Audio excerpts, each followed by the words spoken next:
In Florence, the tradition of art and craftsmanship continues to this day. Here's our Martha Teichner. We're here next to the Leonardo da Vinci Warper. You heard right. Leonardo da Vinci designed this machine for winding thread.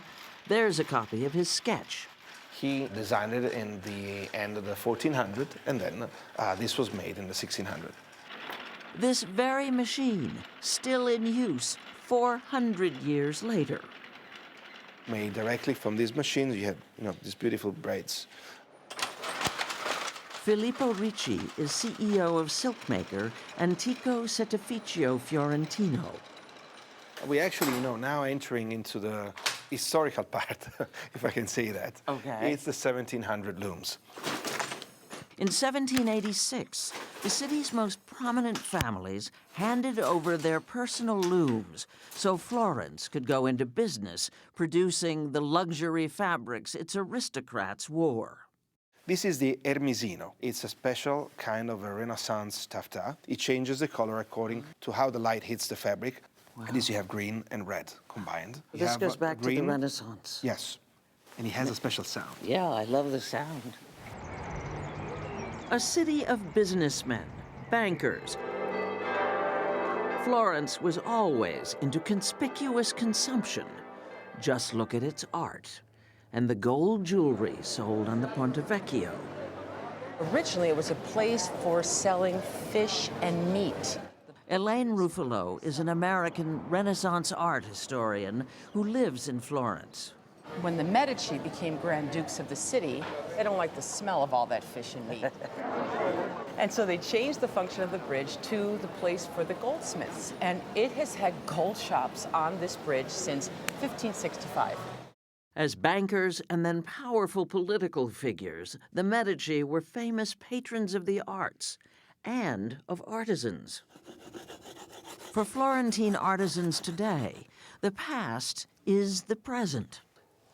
Ops, si parla e vola l'oro. She said, talking makes the gold fly.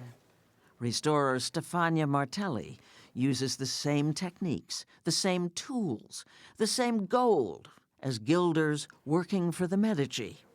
Welcome to the Chapel of the Princes. The Florence tourists' visit is one big display of Medici taste. This is all inlaid stone? All beautiful inlaid stone. It's called pietra dura. The words mean hard stone. You could be fooled into thinking this is paint, but it's not.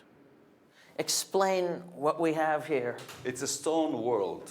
Elio De Filippis heads Pitti Mosaici, These are made today by us. a workshop creating pietra dura almost exactly the way it was done during the Renaissance. This is going to be this part here. The artistry is in searching thousands of stones This is the lapis lazuli. for the perfect color and shading, then cutting and fitting the pieces together like an intricate puzzle. The subtlety and the variation of color. Yeah. It's slow, painstaking work. Elio's sons are learning how to do it, but When I started, we had several workshops in town. I would say between 25 and 30. and now? Only 3 left.